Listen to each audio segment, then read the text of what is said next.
Anyway, he texted me later and said he wanted to meet her, so he's fine. Mellow and typical Dash. And Chloe? Xander drummed his fingers on the arm of his chair. She's upset, devastated she had a sister she never knew about, and one who obviously grew up in way different circumstances than us. It turned Linc's stomach. He didn't have details of this sibling's upbringing, but he knew it wouldn't be pretty. Aurora, he said. What? Xander asked. Our sister's name is Aurora. I think we should start getting used to it.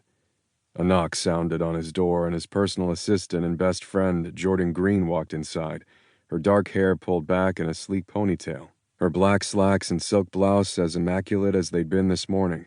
After her upbringing, Jordan prided herself on being able to afford quality clothing and looking her best. No more hand-me-downs from her sister. I'm leaving for the night. Anything I can get you before I go? She asked, as she did every night he stayed later than her. They both worked long hours. Xander turned to face her.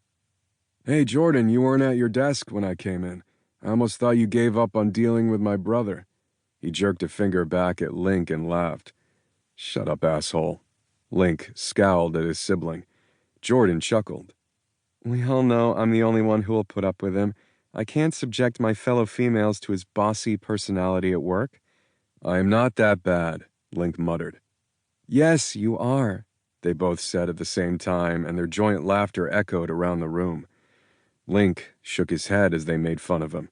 It wasn't unusual for Jordan to gang up on him with one of his siblings, and maybe he deserved it. He wasn't always easy. Jordan's mother, Tamara, had been the Kingstons' housekeeper throughout their childhood. As a result, Jordan knew all of his siblings well, but mostly Linc, as they'd bonded early on. They'd become not just best friends, but a united duo. Despite their different backgrounds, they'd clicked.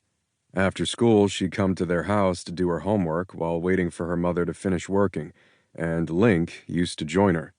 Getting her to become his assistant after he graduated business school had been the smartest thing he'd ever done. His schedule was always up to date. She knew what he wanted almost before he asked, and their friendship had only deepened. He met her blue-eyed stare. I'm good. You can take off for the night.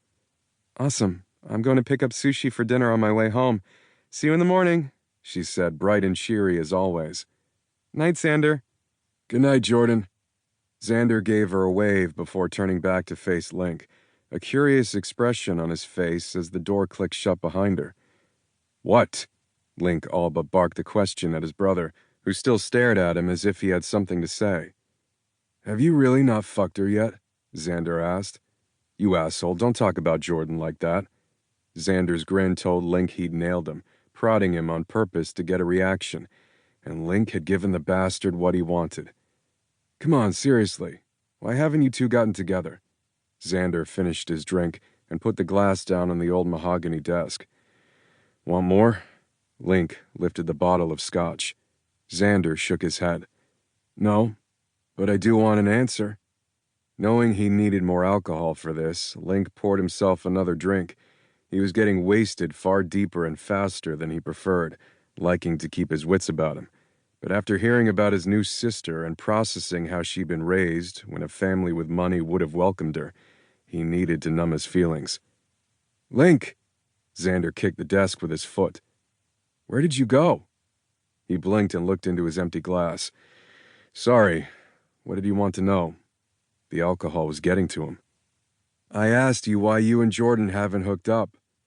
Because she's my best friend, and I couldn't live without her if things didn't work out. Even if she had a body his fingers itched to touch, lips he was dying to kiss, and sky-blue eyes that could see into his soul, he had to keep his hands and mouth to himself. Over the years, the restraint had cost him, but he'd managed not to step over that line. He'd grown up well aware of his father's indiscretions, mostly with the women who worked for him, and Linc had gone out of his way not to be anything like the man. If he was more serious, asked more of others, then so be it. As long as he wasn't leaving work to meet up with a mistress or sleeping with one of his assistants or secretaries, Linc could look himself in the mirror each day. Xander tipped his head to one side. Makes sense, I guess. Xander knew all about heart.